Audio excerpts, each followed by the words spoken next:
9,000 పైచలు approximate 10,000 crores ఉన్నటువంటి రాష్ట్ర excise ఆదాయం 2023 గత ప్రభుత్వం దిగిపోయే నాటికి సుమారుగా 34,000 కోట్ల దానికి వచ్చింది.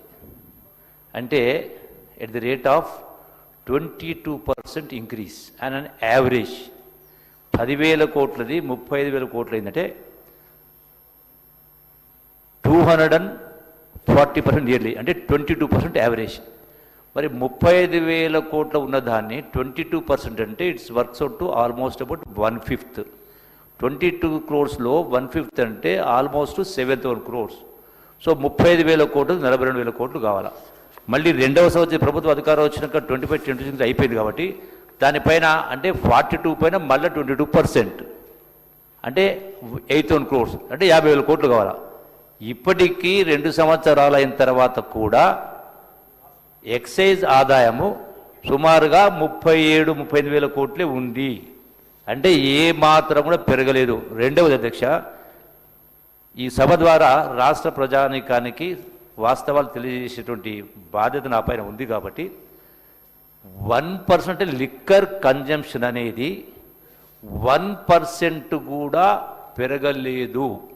Consumption, in terms of consumption revenue కొంత పెరిగిండొచ్చు, కానీ అది కూడా గత ప్రభుత్వం కంపేర్ చేస్తే దాంట్లో 10% పెరగలే.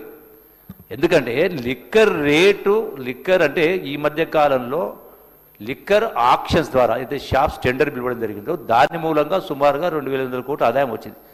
దాని మూలంగా రెవెన్యూ పెరిగింది, కానీ లిక్కర్ కన్జంప్షన్ అనేది పెరగలేదని స్పష్టంగా మరొకసారి ఇది వేదిక ద్వారా గౌరవ బీజేపీ నాయకుల గారికి నేను విజ్ఞప్తి చేస్తా ఉన్నా. దయచేసి వాస్తవాలు తెలుసుకొని మాట్లాడితే బాగుంటుందని, ఇది సబబు కాదని మనవి చేస్తా ఉన్నా. థ్యాంక్ యూ అధ్యక్ష. మహేశ్వర్ రెడ్డి గారు. అధ్యక్ష, మరి మంత్రి గారు ఎందుకు ఇంటర్వ్యూ అయినారో నాకు తెలియదు. నేను లెక్కలు చెప్పాను, ఆయన పెంచారా పెంచలేదా అంశాన్ని నేను మాట్లాడలేదు.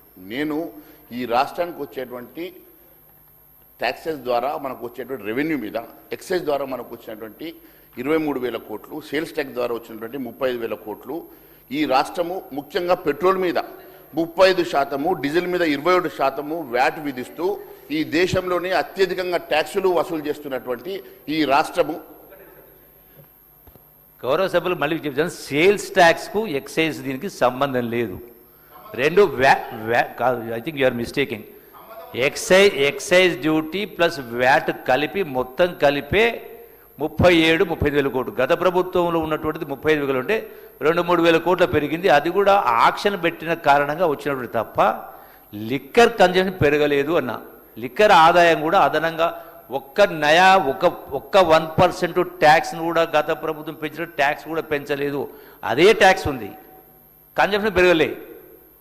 ఆక్షన్ పెట్టిన కారణంగా, టెండర్స్ పిలిచిన కారణంగా 3,000 కోట్ల రూపాయలు పెరిగింది. మరొకసారి నేను సరి చేస్తా ఉన్నా. అధ్యక్ష, నేను పెట్రోల్ డీజిల్ అంశం లోపల